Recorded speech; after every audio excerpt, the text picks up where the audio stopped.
The vast Montana prairie stretched endlessly under the pale morning sky, its golden grass swaying in the gentle breeze like waves on a quiet sea.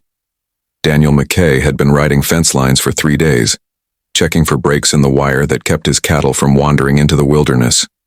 At 45, he had spent most of his adult life learning to read the language of the land, understanding its moods and seasons. It was the sound that stopped him first. A thin, desperate cry that did not belong to any prairie creature he knew. Daniel pulled his horse to a halt and listened carefully, his weathered hands resting on the saddle horn. There it was again, weak but persistent, the unmistakable sound of a baby crying. He dismounted quickly, leaving his horse ground-tied as he followed the sound through the tall grass. What he discovered made his heart clench with concern and compassion. A young woman lay exhausted in a small depression in the prairie, her blue dress torn and stained. Beside her, a tiny infant wailed with the desperate hunger of one who had not eaten in far too long. The woman's eyes fluttered open as Daniel approached, and he could see the fear and exhaustion written across her pale face. She tried to sit up to protect her child, but her strength was clearly spent. "Easy now," Daniel said softly, removing his hat as he knelt beside them. "My name is Daniel McKay. I am here to help." The woman stared at him with eyes that had seen too much hardship. "Please," she whispered, her voice barely audible. "My baby. She has not eaten since yesterday." Daniel could see the situation clearly. This young mother, probably no more than 25, had been traveling alone with her infant and had somehow become stranded on the prairie. Her clothes suggested she had been walking for days, and both mother and child were dangerously weak. Without hesitation, Daniel shrugged out of his heavy leather coat. The morning air was cool, but his concern for the mother and child far outweighed his own comfort. He wrapped the coat gently around the baby, then carefully lifted the small bundle into his arms. The infant's cries softened slightly at the warmth, but Daniel knew they needed more than temporary comfort. He looked at the exhausted mother with gentle authority. "Can you tell me your name?" he asked. "Sarah," she managed. "Sarah Coleman. This is my daughter, Emma." "Sarah, I am going to help you both, but we need to get you somewhere safe and warm. Can you ride?" Sarah tried to push herself up but collapsed back against the grass. "I do not think I can," she admitted, tears of frustration and fear streaming down her face. Daniel made his decision quickly. He had dealt with medical emergencies on the ranch before, and he recognized the signs of severe exhaustion and dehydration. These two needed immediate care, and the nearest town was still hours away. "My ranch is only 2 miles from here," he said, his voice calm and reassuring. "I am going to get you both there, and then we will figure out everything else." He helped Sarah to her feet, supporting most of her weight as they made their way back to his horse. With practiced efficiency born of years of ranch work, he helped her mount, then handed her the baby before swinging up behind them.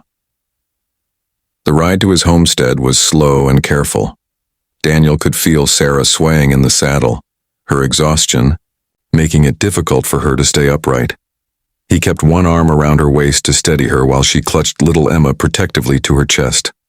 When they reached his modest ranch house, Daniel called out to his housekeeper, Mrs. Patterson, an older woman who had been helping him maintain his home since his wife's death 3 years earlier. "Mrs. Patterson, I need your help."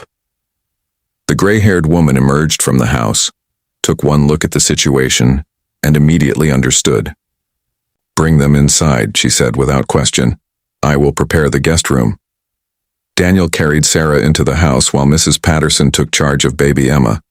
Within minutes, the older woman had prepared a warm bottle of milk and was gently feeding the hungry infant while Daniel helped Sarah to a comfortable bed. "When did you last eat?"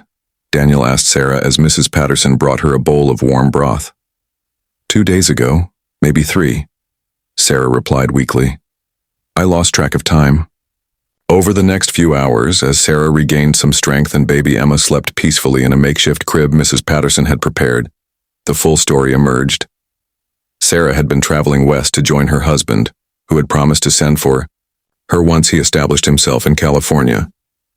But his letters had stopped coming months ago, and she had used the last of her money to make the journey on her own. The wagon train she had joined was poorly organized and had left her behind when Emma became ill with a fever. Sarah had been walking for 4 days, following what she hoped was the right trail when her strength finally gave out. "I thought we were going to die out there," she admitted to Daniel as the sun began to set. "I had given up hope." Daniel sat in the chair beside her bed, his hat in his hands. "You did not give up," he said firmly. "You kept going for your daughter. That takes more courage than most people possess." As the days passed, Sarah and Emma recovered under the gentle care of Daniel and Mrs. Patterson. The baby's color improved, and her cries became the healthy sounds of a thriving infant rather than the desperate wails of starvation. Sarah's strength returned, and with it, a natural grace and intelligence that Daniel found increasingly compelling.